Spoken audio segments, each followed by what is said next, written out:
শয়তান অহংকার করেছিল জান্নাতের ভেতরে। হযরত আদম আর হাওয়াকে সেজদা দেওয়ার জন্য আল্লাহ আদেশ দিয়েছিল, বলে না আনা খায়রুম মিনহু খলাকতানি মিন নারি ওয়া খলাকতাহু মিন তিন। তুমি আমাদেরকে আগুন দিয়ে বানিয়েছো আর ওদেরকে বানিয়েছো মাটি দিয়ে। আগুনের কাজ উপরে ওঠা, মাটির কাজ নিচে যাওয়া, সুতরাং উপরের জিনিস নিচের জিনিসের কাছে মাথা নত করতে পারে না। এটা বিজ্ঞানের সাথেও মেলে না, মোস্ট আনসাইন্টিফিক। বলেন নাউজুবিল্লাহ। আল্লাহকে যুক্তি দেখাচ্ছে।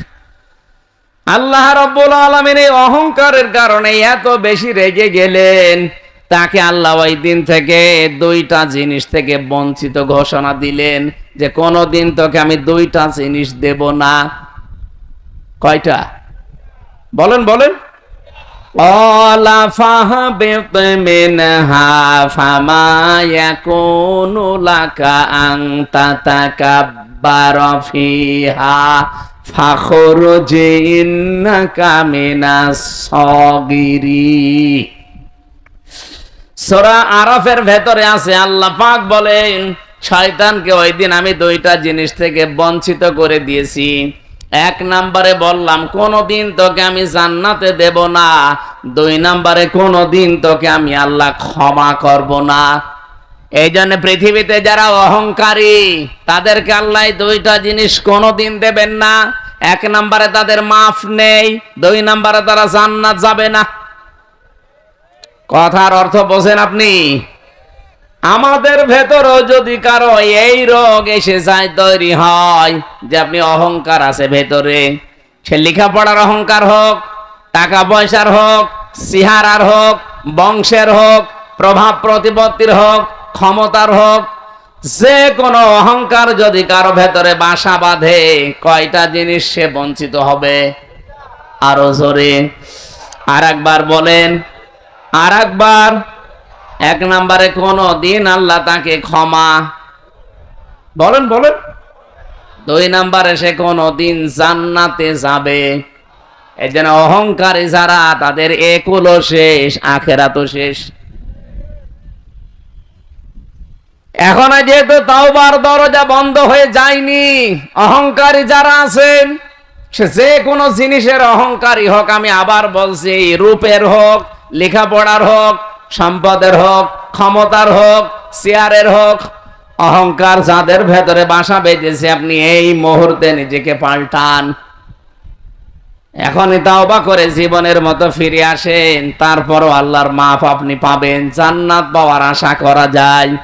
আর যদি নিজের সিদ্ধান্তে অটল থাকেন, অহংকারী হয়ে তাকাব্বুরি নিয়ে থাকেন, কোনদিন আপনি ক্ষমা পাবেন না, পাচ্ছেনও না, আপনি জান্নাতও পাবেন না। আপনি যত বড় হুজুর দিয়ে দোয়া করান না কেন, দোয়া সব মাঠে মারা যাবে। অহংকার আজ যারা পৃথিবীতে করছে, আপনি তাকান, একটাকেও আল্লাহ ছাড়েন নাই। আপনি মনে করছেন অহংকার করে একেবারে ঘাড় মোটা করেছিল, আজকে দেখেছেন সকালবেলার দৃশ্য, সারা বিশ্বের মুসলমানেরা কিন্তু অনেকে এখন এক হয়ে যাচ্ছে। ইরান যেভাবে, লেবানন যেভাবে, পাকিস্তান, বিভিন্ন দেশগুলো যেভাবে বলছে না এই অত্যাচার চলতে দেওয়া যায় না, এমনকি বাংলাদেশের ডক্টর মোহাম্মদ ইউনূস পর্যন্ত উনি ঘোষণা দিয়েছে যে এই অন্যায় বন্ধ করা লাগবে। এতদিন কিন্তু আমরা কথা বলি নাই, সৌদি আরবও কথা বলতো না, এখন বলছে, কারণ পৃথিবীর মানচিত্র তারা পাল্টিয়ে ফেলেছে। আমরা এতদিন তালিকা দেখেছিলাম, পৃথিবীর নিকৃষ্ট জাতি এক নম্বরে ছিল মুশরিকরা, কারণ ওদের দ্বারা মানবতার সবচেয়ে বেশি ক্ষতি হতো। এখন আপনি তালিকা দেখবেন, ইন্টারনেটে সার্চ দেন, তামাম পৃথিবীর সবচাইতে নিকৃষ্ট মানুষের তালিকা হচ্ছে তারা ইহুদি। কি বলেন বলেন? তাদের দ্বারা আজ মানবতার যে ক্ষতি হয়ে গেল ফিলিস্তিন, এটা উঠে আসার মতো আর না। আজ লেবানন কি আগুন জ্বলতেছে, এখন ওদের ভেতরে এখন গ্রুপিং হয়ে গেছে। না, কারো ভেতরে যদি একটু মনুষ্যত্ব থাকে, ফিলিস্তিনি গাজা দৃশ্য দেখে সে চুপ থাকার কথা না। আমাদের এ কথা হয়তো পর্যন্ত যাবেও না, কিন্তু এ কথা আমার আল্লাহর আরশে চলে যাবে। আমরা মাজলুমের পক্ষে আছি, জালেমের বিরুদ্ধে আছি, এই কথা বলে না কেন? আমরা আমাদের সাপোর্টার না, আমরা সব সময় এই জালেমদের বিরুদ্ধে আছি। এই জন্য অহংকার করলে যেহেতু আল্লাহ নিজে ধরবেন, আমরা অহংকার থেকে নিজেকে মুক্ত করব, বাঁচাবো। বলেন আমিন। দাওয়াতি কাজ করি আমি, সারা দেশ সারা পৃথিবীর বিভিন্ন দেশে যাই। দাওয়াত শোনার পরেও দেখি অনেক মানুষ আছে অহংকার করে মুখ ফিরিয়ে চলে যায়। আরে ভাই, আমি কি আমার বাবার দাওয়াত দেই, আমার দাদার দাওয়াত দেই? আমি তো দাওয়াত নিয়ে এসেছি আল্লাহর কোরআনের। কথা বলেন ঠিক কিনা? কয়েকদিন আগে সিঙ্গাপুরে ছিলাম, যে মানুষগুলো বাধা দিলেন আপনারা, আমি কি আমার বাবার কথা বলতে গিয়েছিলাম? বলেন। আমি তো কোরআনের আয়াত, পারা, পৃষ্ঠা, লাইন, রুকু, সূরার নাম, তাফসিরের নাম, সব কোটেশন গুলো একেবারে দলিল আকারে বলে দিয়ে যে বাড়িতে যে মিলিয়ে নেন। আমি শুধু অ্যাডভাইস করছি। দায়িত্ব তো আল্লাহর, যেহেতু আল্লাহ এখানে নেই, উনি আসেন না, ওই দায়িত্বটা আলেম হিসাবে আমি প্রচার করছি। আর আপনি আমার উপরে রাগ করেন, রাগ কি আমার উপর না আল্লাহর উপরে? আল্লাহ আমাদের হেফাজত করুন, বলেন আমিন। কোরআনে যারাই বাধা দিয়েছে, ডাইরেক্ট ইনডাইরেক্ট, আল্লাহ একটাকেও ছাড়েন নাই, ছাড়বেনও না। কারণ আমার কথা যেমন আমার কাছে খুব ভালো লাগে, দামি মনে হয়, আল্লাহর কথা আল্লাহর কাছে দামি না? বলেন বলেন। আল্লাহ রাব্বুল আলামিন এই জন্যই দিয়েছেন যালিকাল কিতাবু লা রাইবা ফি। কিতাবের আগে আলিফ লাম আছে। রব্বুল আলামিন বলেন, একটা মাত্র কিতাব আমি দুনিয়ায় পাঠালাম, যেটা মানুষ, যেটার ভেতরে কোনো ভুল নেই, সন্দেহ নেই, অবকাশ নেই। কিতাবের আগে আলিফ লাম দেওয়ার 2 নাম্বার কারণে পৃথিবীতে একটা মাত্র কিতাব আছে, যে কিতাব মানুষকে হেদায়েত দিতে পারে। বলেন সুবহানাল্লাহ।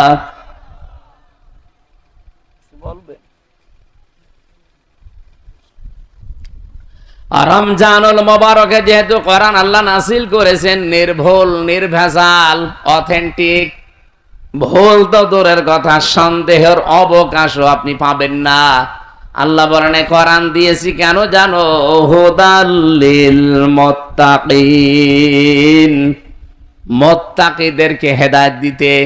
প্রশ্ন আসতে পারে, মুত্তাকি হয়ে গেলে আবার হেদায়েত দরকার কি? মুত্তাকি যদি আমি হয়ে যাই, তো আমার হেদায়েত লাগবে কেন?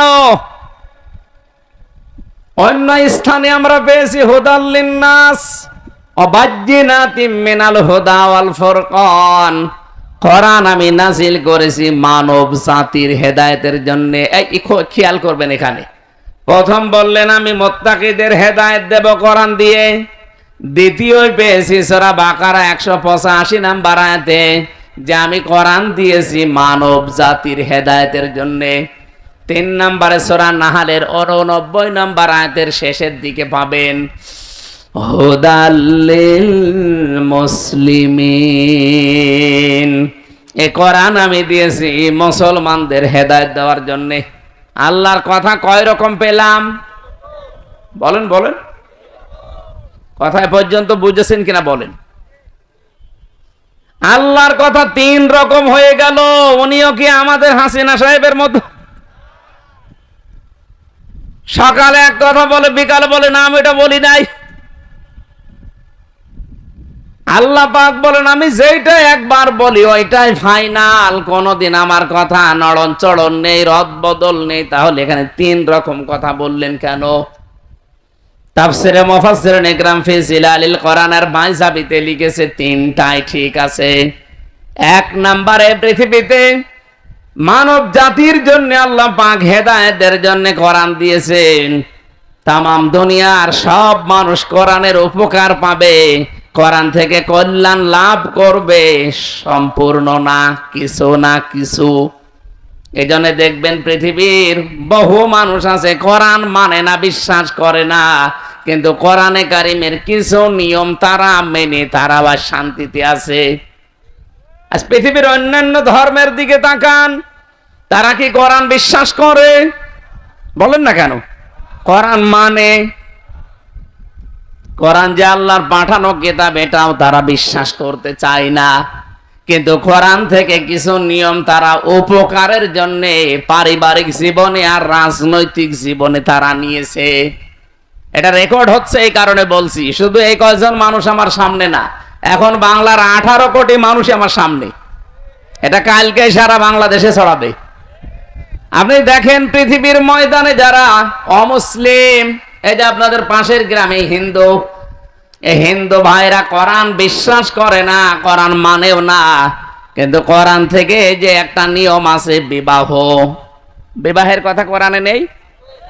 আমিন আয়াতিহি আন খালাকালাকুম মিন আনফুসিকুম আজওয়াজাল লিতাসকুনু ইলাইহা ওয়া জাআলা বাইনাকুম মাওয়াদ্দাতাও ওয়া রাহমা ইন্না ফি যালিকা লাআয়াতাল লিকাউমিন ইয়াতাফাক্কারুন।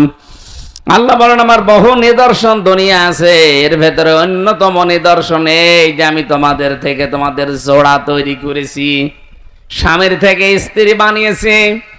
কেন বানালাম? কারণ তার কাছে তুমি শান্তি স্বস্তি এগুলো ফিরে পাবে। তাহলে বিবাহের এই ক্ষেত্রটা ওরা কোরআন থেকে নিয়েছে এই কারণে, কারণ দেখছে পরিবার সমাজ এবং রাষ্ট্রের স্থিতিশীলতা ঠিক রাখার জন্য বিবাহের বাইরে দুনিয়াতে আর কোনো নিয়ম নেই। এই জন্য সব ধর্মে বিবাহ কম বেশি আছে না নেই? ওরা কি বিবাহ করে কোরআনের নিয়ম মতো? বলেন বলেন। কারণ মেনে চলছে তাদের নিজেদের উপকার পাওয়ার জন্য। কোরআনের এই বিধানটা মানার কারণে, এমনকি কোরআনের এই বিধান নবীজি নিজে দেখিয়েছেন, আর নিকাহু মিন সুন্নতি ফামান রাগিবা আন সুন্নতি ফালাইসা মিন্নি। বিবাহ করা আমার সুন্নাত, যে ব্যক্তি আমার এই সুন্নাত থেকে মুখ ফিরিয়ে নেয় সে যেন আমি নবীর উম্মত থেকে খারিজ হয়ে যায়। তাহলে এখান থেকে একটা বিষয় আমরা পরিষ্কার, যে বিবাহ করা একটা ইবাদত, বিবাহ করা একটা ইসলামের নিয়ম, কোরআনের নিয়ম, হাদিসের নিয়ম। কথা বলেন ঠিক কিনা? অন্যান্য ধর্মের মানুষেরা কোরআন বিশ্বাস করে না, কিন্তু এই নিয়মটা বিশ্বাস করে, মানে। কারণ তাদের অস্তিত্বকে, তাদের জাতিকে ঠিক রাখার জন্য এটা দরকার। পারিবারিক জীবন এই জন্যে প্রত্যেকটি ধর্মে এটা আছে। 2 নম্বরে রাজনীতি। আপনি দেখবেন বিশ্বের অন্যান্য দেশে রাজনৈতিক যে নিয়ম নীতি, আমেরিকার দিকে তাকান, 200 প্রায় কত 44 বছর চলছে, 241 বছর, 241 বছর একাধারে চলছে আমেরিকা। গণতন্ত্রের নাম বলে তারা, সমান অধিকারের নাম বলে তারা, কিন্তু আজ পর্যন্ত কোন দিন আপনি শুনেছেন যে আমেরিকার প্রেসিডেন্ট কোন মহিলা? কথা বলেন না কেন? কেন নেই? নবীদের হাদিস হচ্ছে, কোরআনের আয়াত হচ্ছে, আর রিজালু কাওয়ামুনা আলান নিসা, পুরুষকে বানিয়েছি আমি নেতা। পুরুষ বলেন বলেন, আর মেয়েদের বানালাম তাদের আজ্ঞাবহ। আর হাদিস হচ্ছে লা ইউফলিহা কওমুন আল্লাহু আমরহুম ইমরাআতান, পৃথিবীতে ওই জাতি কখনো সফল হতে পারে না যেই জাতির নেতৃত্ব দিচ্ছে কোন মহিলা। ওরা নবীর কথা বিশ্বাস করে না, কোরআন বিশ্বাস করে না, কিন্তু কোরআনের এই নবীর এই নিয়মটা ওরা মানে। এজন্য আজ পর্যন্ত 241 বছর পার হয়ে চলে যাচ্ছে, কোনদিন ওরা আমেরিকায় মেয়ে লোককে প্রধানমন্ত্রী বানায়নি। এক কথা বলেন না কেন? ওটা জাতে মাতাল হলো তাহলে ঠিক আছে, কারণ জানে সফল হতে হইলে মেয়েদেরকে সামনে দেওয়া যাবে না। কিন্তু আমরা জাতেও মাতাল, তালেও মাতাল। কি কথা বলেন না কেন? এই 54 বছরে দেশটা স্বাধীন করেছে কি, দেশ চালিয়েছে পুরুষ মানুষ বেশি না মহিলা? নবীর এই হাদিস যদি আপনি না মানেন সফল হতে পারবেন? ওরা মেনে নিয়েছে। দেখেন ট্রাম্পের মতো একটা মানুষকে প্রধানমন্ত্রী বানিয়েছে, কমলা হ্যারিসের মতো এত বড় শিক্ষিতা মেয়েকে তারা দায়িত্ব দেয়নি, কারণ জানে মুহাম্মদ রাসূলুল্লাহর কথা ওরা বিশ্বাস করে না, মানেও না, কিন্তু বাস্তবে দেখেছেন চুরি চুরি করে মানতেছে। কারণ জানে যে মেয়েরা আসলে উলট পালট হয়ে যাবে, এ দেশের অস্তিত্ব আর থাকবে না। কারণ মেয়ে লোকের বুদ্ধি যতই হোক পুরুষের অর্ধেক। কি কথা বলেন না কেন? এটাকে আমার বানানো। বিজ্ঞান এখন আবিষ্কার করে দেখাচ্ছে মেয়ে লোককে আল্লাহ পুরুষের অর্ধেক বর্দি দিয়েছে। এই জন্য আমরা আরো পেছিয়ে যাই। আমরা উপরে যেতে পারতাম যদি 54 বছরে পুরুষ মানুষ আমাদের দায়িত্বে থাকতো এবং ওটা যদি আল্লাহওয়ালা হতো। কথা বলেন ঠিক কিনা? হযরত ওমর আল্লাহওয়ালা ছিলেন না? এক কথা বলেন না কেন? এই যে রোজার যে 27টা শিক্ষা পাওয়া যায়, তার ভেতরে অন্যতম শিক্ষা হচ্ছে রোজা জবাবদিহিতা তৈরি করে দেয়। বাংলাদেশে 1628 জন মানুষ দায়িত্বে ছিল। এই 1628 জন মানুষ যদি হযরত ওমরের মতো দায়িত্ববান হতো, জবাবদিহিতা এইটা তৈরি করতে পারতো রমজানের রোজার দ্বারা, এ দেশটা জান্নাত হয়ে যেত। খলিফাতুল মুসলিমিন হযরত ওমর দেশের প্রধান, উনি একটা হিসাব করছিলেন বাতি জ্বালিয়ে লম্প জ্বালিয়ে। দেশের প্রধান বিচারপতি হযরত আলী আসলেন, ডাক দিয়ে বললেন, আলী তুমি আমার কাছে আসলে, প্রধান বিচারপতি তুমি দেশের, বলো তো তোমার ব্যক্তিগত কোনো কারণে না রাষ্ট্রীয় কোনো কারণে? হযরত আলী বললেন, না আমি রাষ্ট্রের কোনো বিষয় নিয়ে আসি নাই, এসেছি আমার নিজের ব্যক্তিগত পারিবারিক জীবনের একটা সমস্যা আপনাকে জানাতে। উনি সঙ্গে সঙ্গে বাতিটা লিভিয়ে দিলেন। হযরত ওমরের বাতি লেভানো দেখে হযরত আলীর মন খারাপ হয়ে গেল, যে কি আমি দেশের প্রধান বিচারপতি, আমাকে দেখে আরো বাতি জ্বালাবে কি, আরো লিভিয়ে দিল। হযরত ওমর বললেন, আলী রাগ করবেন না, আমি কিন্তু আপনাকে জিজ্ঞাসা করেছি প্রথমে যে আপনি এসেছেন কেন। আপনি যদি বলতেন যে আমি রাষ্ট্রের কাছে এসেছি, তাহলে আমি বাতি জ্বালিয়ে রাখতাম, কারণ আমি যখন হিসাব করছি এই হিসাবটা রাষ্ট্রের জনগণের তেল পুড়িয়ে আমি রাষ্ট্রের হিসাবে ব্যস্ত আছি। আপনি এসে পারিবারিক জীবনের গল্প করবেন আর রাষ্ট্রের তেল পুড়তে থাকবে, আমি কিয়ামতে জবাব দেব কি? হযরতে আলী বলেন, কথাটা শোনার পরে আগে যে রাগ হয়েছিল, এখন যেন শ্রদ্ধা ভক্তি আমার আরো 100 গুণ বেড়ে গেল। যে মানুষ এত সেনসিটিভ থাকতে পারে, এত সেন্সিয়ার থাকতে পারে নিজের দায়িত্ব সম্পর্কে, যে একজন প্রধান বিচারপতি এসেছে দেশের, তার সাথে গল্প করতে রাজি না রাষ্ট্রের সম্পদ নষ্ট করি। বাংলাদেশে যদি এরকম মানুষ আমরা 1628 জন পেতাম, এ দেশটা মিনি জান্নাত হয়ে যেত। এরকম মানুষকে আমরা 54 বছরে পেয়েছি না? মানে মাওলানা মতিউর রহমান নিজামী রহমতুল্লাহ আলাইহি মন্ত্রণালয় চালিয়েছে বাংলাদেশে, দুইটা মন্ত্রী চালিয়েছে উনি নিজে। দায়িত্ব পালন করার পরে 36 টাকা বেশি ছিল, টাকাটা রাষ্ট্রের কোষাগারে ফেরত দিয়েছে। নেই মানে আলী হাসান মোহাম্মদ মুজাহিদ রহমতুল্লাহ আলাইহি, এই মানুষটাও মন্ত্রী ছিল, একটা টাকা দুর্নীতি খুঁজে পায়নি অণুবীক্ষণ যন্ত্র দিয়ে। মানুষ নেই মানে ওইরকম মানুষ দেখতে হবে না? আপনি যদি দরবেশের মতো মানুষ দেন, তো 36,000 কোটি টাকা চুরি করবে। একজনের শুনলাম 620টা বাড়ি ভূমি মন্ত্রীর, কিন্তু বাড়িতে একটাও এখন থাকতে পারেন না। কানাডায় বাড়ি বানিয়েছেন, মালয়েশিয়া বাড়ি বানিয়েছেন, সিঙ্গাপুরে, যেখানে যেখানে গেলাম দেখি হোটেলে উঠেছে, ওই সাহেব পাড়া বেগম পাড়ায় ওঠে না। যে হোটেলে উঠলাম, হোটেলের নিচতলায় এসে একটু ঘরবো, দেখি 2 শয়তান বসে আছে। কি এখানে কি বলছো? হুজুর আমরা আগে পালিস। কেন? দেশে থেকে মার খাবো। কেন? সাহেব পাড়া বানিয়েছেন, বেগম পাড়া, ওখানে থাকবেন না? ওখানে থেকে মার খাবো। এই দেশে বাঙালি আছে না? যদি দেখে সাহেব পাড়ায় আছি মালয়েশিয়াতে, পিটিয়ে ভর্তা বানিয়ে ফেলবো। এই জন্যে এসেছি, চুরি করে থাকি, কোনো জায়গায় যাই না।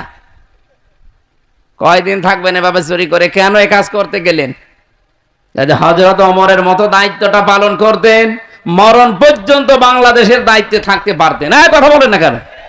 কি হবে এত টাকা দিয়ে আপনার? এখন 620টা বাড়িয়ে বানিয়েছিলেন, কি করলেন? একটাও তো থাকতে পারলেন না। এখন থাকা লাগছে ভাড়া করা হোটেলে। এজন্য হুদাল্লিল মুত্তাকিনের ব্যাখ্যা করার জন্য আমি যেহেতু এ পর্যন্ত এসেছিলাম, খুব খেয়াল করে শুনবেন। কোরআন থেকে হেদায়েত নিবে দুনিয়ার মানুষেরা, আখিরাতে এই মানুষগুলো আর হেদায়েত পাবে না, উপকারও পাবে না, কল্যাণও পাবে না। দুনিয়ায় যারা নিচ্ছে তারা পাবে। 2 নম্বরে মুসলমানেরা আরেকটু বেশি পাবে কোরআন থেকে উপকার, হেদায়েত। এজন্য আমরা একটু বেশি বেশি মানি, একটু উপকারও পাই। 3 নম্বরে সবচেয়ে বেশি কল্যাণ পাবে, হেদায়েত পাবে, উপকার পাবে দুনিয়ার আখিরাতে যারা মুত্তাকি। তাহলে 3টা কথাই আল্লাহ ঠিক আছে, যদিও 3 রকম মনে হচ্ছে। কোরআন থেকে 1 নম্বরে কিছু না কিছু ফায়দা পাবে মানুষেরা। 2 নম্বরে কোরআন থেকে ফায়দা আরেকটু বেশি পাবে মুসলমানেরা। 3 নম্বরে সবচাইতে বেশি উপকার পাবে কারা? বলেন বলেন। মুত্তাকিরা উপকার পাবে দুনিয়ার আখিরাতে মিলে। আমরা এবার কোরআন থেকে আপনাদের ব্যাখ্যাটা শোনাচ্ছি, কি উপকার পাবে দুনিয়ার মুসলমানেরা। রব্বুল আলামিন জানিয়েছেন 1 নম্বরে উপকার হচ্ছে, আল্লাহ পাক বলেন আল্লাহ নিজে তাকওয়া যারা অর্জন করবে, কোরআন থেকে যারা হেদায়েত পেয়ে মুত্তাকি হবে, আল্লাহ নিজে তাদেরকে ভালোবাসবেন। কালকে বলবেন ইন্নাল্লাহা ইউহিব্বুল মুত্তাকিন, অবশ্যই আমি আল্লাহ মুত্তাকিদেরকে ভালোবাসি। বলেন সুবহানাল্লাহ। মানুষ অনেক প্রেমিকার ভালোবাসা পাওয়ার জন্য জীবন শেষ করে দেয়। কি এই যে 14ই ফেব্রুয়ারি 1 বছর ধরে ধরে টাকা গোছায় যে 14ই ফেব্রুয়ারি প্রেমিকাকে ফুল কিনে দেবে ভালোবাসা দিবসে। এখানে যারা মুরব্বী তারা তো এসব বসবেন না, যুবক মানুষ টের পায়। কি আনন্দ, আবেগ, আগ্রহ নিয়ে ফুল কিনে নিয়ে দাঁড়িয়ে থাকে সকিনার জন্য।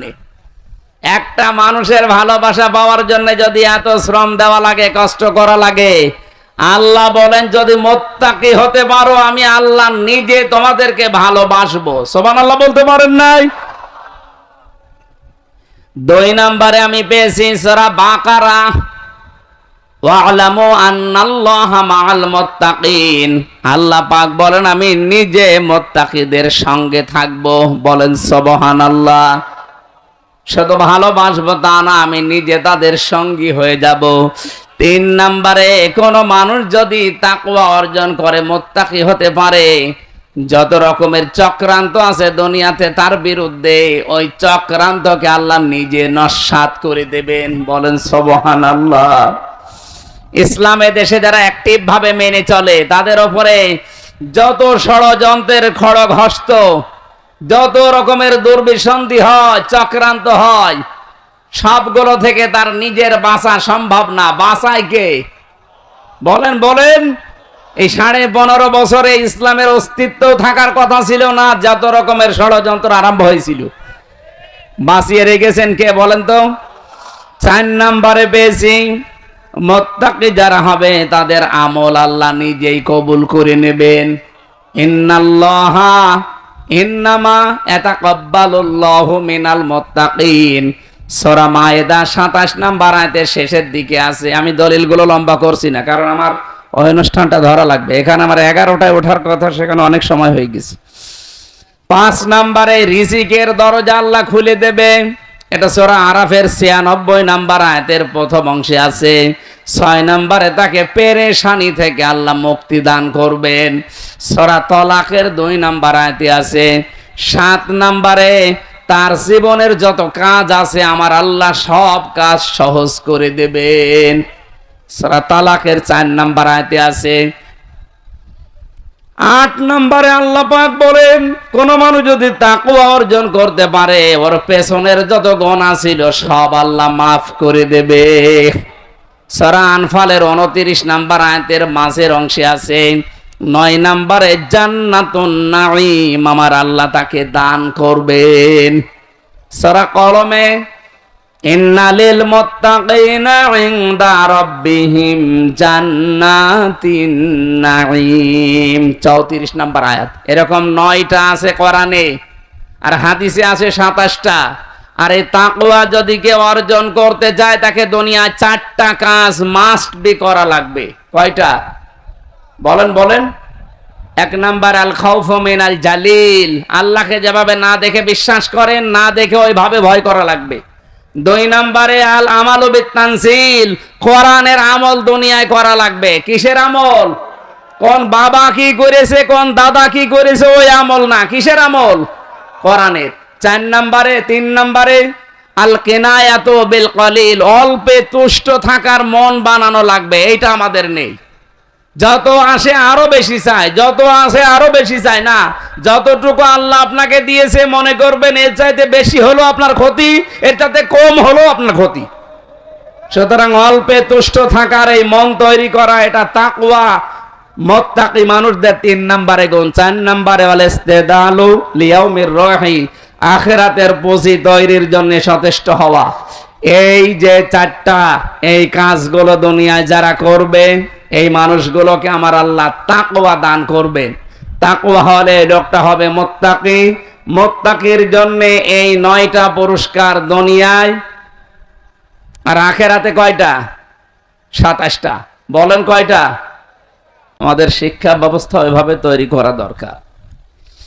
নবীজির সব কাজ যদি সুন্নাহ হয়, তাহলে বিশ্ব নবী নিজে কোরআনের হাফেজ ছিলেন না ছিলেন না? বলেন না কেন? না, আমরা উম্মত হিসাবে যে যেখানে আছি, নারী হোক পুরুষ হোক, আমাদেরও হাফেজ হওয়া দরকার। আমি কি বেশি বলে ফেললাম? এটা যেহেতু আমাদের দেশে নেই এই কালচারটা, আমি অন্যান্য দেশে গিয়ে পেয়েছি। ওমানে রিকশা চালায় অথবা এই যে টেম্পো চালাচ্ছে, বাসে করে আমাদের নিয়ে যাচ্ছে, কোরআন শরীফ পড়ছে। জিজ্ঞাসা করলে নাম কি? আব্দুর রশিদ, নামের আগে হাফেজ। মানে একটা ড্রাইভার কোরআনের হাফেজ। এই জন্য এই নিয়মটা আমার মনে হয় পালন করা দরকার। শুধু হাফেজ না, কোরআনে কারিমকে বোঝারও ব্যবস্থা করা দরকার। আর এইটার জন্য মনে হয় এলাকায় মাদ্রাসার প্রতিষ্ঠিত হয়েছে। এটা যেন যেভাবে দরকার ওইভাবে যেন। এটা কি খোকসা থানার ভেতরে না? খোকসা থানার শেষের গ্রাম। আমার নিজের জন্ম এই জেলায়, কুষ্টিয়া।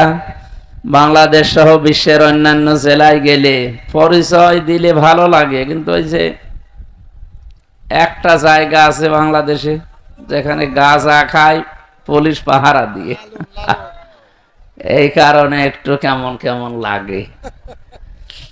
সারা পৃথিবীর মনে হয় একটাই নিরাপদ জায়গা যেখানে এই পুলিশরা পাহারা দিয়ে গাঁজা খাওয়ায়। ওই যে পুলিশ বসে আছে ওখানে, খাওয়া ওনাদের দায়িত্ব ওইটা। কিন্তু আমরা যারা খাই তাদের তো বিবেক নষ্ট হয়ে গেছে। নেশা দ্রব্য যত বিষয় আছে সরকার 0 টলারেন্স দিয়েছে, এরপরও এগুলো আসে কি করে? এতদিন যাই হোক এসেছে, এখন যেন আর না আসে। কারণ এতদিন যারা নিয়ে আসতো, আপনারা জানেন আমাদের পাশের প্রতিবেশী যারা, এখান থেকে সোনা, আমার বাংলাদেশ থেকে সোনা যায়, রূপা যায়, তামা যায়, ভালো ভালো জিনিসগুলো সব পাচার হয়ে যায়। আর ওখান থেকে আসে বাবা, ডাল আর ওই যে গাঁজা। গাঁজা কি? আমি জেলখানায় ছিলাম 3টা বছর। একদিন জেলার এসে একজনকে দেখি পিটাচ্ছে। কি হয়েছে স্যার? বলছে এ শয়তান জেলখানার ভেতরে গাঁজা গাছ লাগিয়েছে। গাঁজা গাছ লাগালো কি করি? ওরে জিজ্ঞাসা করছে, তুই গাঁজার গাছ লাগালি, বীজ পেলি কোথায়? স্যার আমি কোর্টে গিয়েছিলাম, আমারও তো কিছু হিতাকাঙ্ক্ষী আছে। আসার সময় ওরা কিছু পোটলা দিয়েছিল, ওই যে পিজন ভ্যানে এভাবে ছুড়ে মারে, আমি একটা ধরেছিলাম। তো একটা ধরার পরে দেখি ওর ভেতরে কিছু বীজ আছে। এখন জেলে ঢোকার সময় তো পরীক্ষা করে ঢোকায়, এমনকি মেশিনে তুলে দেয়, স্ক্যান করে। কি করা যায় তখন? মুখের ভেতরে নিস, মুখের ভেতরে দাঁতের ওই মাড়ির কোণে এমন ভাবে রেখেছে মেশিনে ধরা পড়েনি। ভেতরে নিয়েছে, ওই বোতল দেয় পানি খাওয়ার জন্য, বোতলের মুখ কেটে ফেলে দিয়ে ওখানে মাটি ভরাট করে ওর ভেতরে বীজ লাগিয়েছে। 2 মাস। বলছে স্যার দেখেন কত বড় হয়েছে। হিন্দু জেলার ছিল তো দেবদুলাল, মানে বলছে বেটা শয়তান, পুলিশ তোরে গাঁজা খাওয়ার কারণে জেলে দিল, তুই জেলের ভেতরে এসে গাঁজার গাছ লাগালি, তোরে তো স্বর্গে দেওয়া লাগবে। আমাদের সারা বাংলাদেশ সহ বিশ্বের এই একটাই নিরাপদ জায়গা যেটা আমাদের জন্মভূমি কুষ্টিয়া, সেখানে পুলিশে পাহারা দিয়ে গাঁজা খাওয়াচ্ছে। এটা আমার মনে হয় বন্ধ হওয়া দরকার। বাংলাদেশে যেহেতু অনেক কিছু সংস্কার চলছে, এইটাও সংস্কার করে এখানে আল্লাহর ওলি যদি উনি হয়ে থাকে, ওনার কবরটা সংরক্ষণ করে রাখেন, মানুষ দেশ বিদেশ থেকে আসবে, ওনার আল্লাহর কাছে ক্ষমা চাবে। কি কথা বলেন? এখানে নবীজির মতো দামি কবর পৃথিবীতে আছে,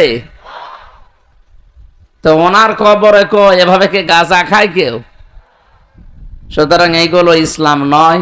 ইসলামের নাম নিয়ে যদিও তারা করে, আল্লাহ রাব্বুল আলামিন আমার এই দেশকে, আমার এই জাতিকে যেন রক্ষা করেন, বলেন আমিন।